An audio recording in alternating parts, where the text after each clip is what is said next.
ദേ എനിക്കിഷ്ടമുള്ളത് ഞാൻ ചെയ്യും, മനസ്സിലായോ? അത് എൻ്റെ ഇഷ്ടമാണ്. നീയൊക്കെ ഇല്ലേ, നിന്നെയൊക്കെ ഞാൻ വെല്ലുവിളിക്കുക. നീയൊക്കെ ഇനി. കൊല്ലം സുധിയുടെ കുടുംബത്തിലെ തർക്കങ്ങളും വെളിപ്പെടുത്തലുകളും സോഷ്യൽ മീഡിയയിൽ വലിയ ചർച്ചയാവുകയാണ്. സുധിയുടെ മൂത്ത മകൻ കിച്ചു തൻ്റെ ജീവിതാനുഭവങ്ങളെക്കുറിച്ച് നടത്തിയ തുറന്ന് പറച്ചിലുകൾക്ക് പിന്നാലെ സുധിയുടെ ഭാര്യ രേണുവിനെതിരെ കടുത്ത സൈബർ അറ്റാക്കാണ് നടക്കുന്നത്. ഇപ്പോൾ തനിക്കെതിരെ ഉയരുന്ന വിമർശനങ്ങൾക്കും സൈബർ ബുള്ളിങ്ങിനും മറുപടിയുമായി പൊട്ടിക്കരഞ്ഞുകൊണ്ട് രംഗത്തെത്തിയിരിക്കുകയാണ് രേണു സുധി.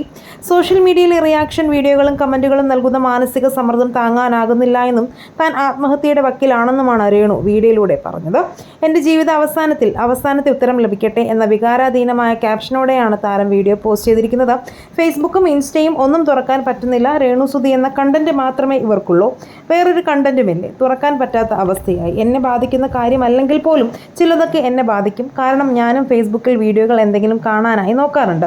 എൻ്റെ കമൻറ്റ് ബോക്സ് തുറന്നു കഴിഞ്ഞാൽ ഞാൻ എന്തൊക്കെയോ അപരാധം ചെയ്തെന്ന മട്ടിലാണ് മുഴുവൻ കമൻറ്റുകളും. നെഗറ്റീവ് കണ്ടന്റ് ചെയ്യുന്നവർ എനിക്ക് നൽകുന്ന സ്ട്രെസ്സ് താങ്ങാനാകാതെ ചിലപ്പോൾ ഞാൻ അവസാനം അത് തന്നെ ചെയ്യുമായിരിക്കുമെന്നും എന്തറിഞ്ഞിട്ടാണ് ആളുകൾ എന്നെ തെറിവിളിക്കുന്നതെന്നും എനിക്കറിയില്ല എന്നുമൊക്കെയാണ് രേണുവിൻ്റെ വാക്കുകൾ.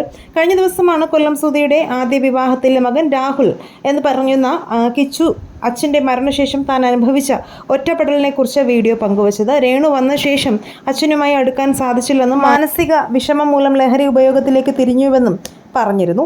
ഈ വീഡിയോ വൈറലായതോടെയാണ് രേണുവിനും കുടുംബത്തിനുമെതിരെ സോഷ്യൽ മീഡിയയിൽ വിമർശനം ശക്തമായത്. ഈ വിഷയത്തിൽ നിങ്ങളുടെ അഭിപ്രായങ്ങൾ, നിങ്ങൾ ആരുടെ കൂടെയാണോ, രേണുവിൻ്റെ കൂടെയോ കിച്ചു സുധിയുടെ കൂടെയോ?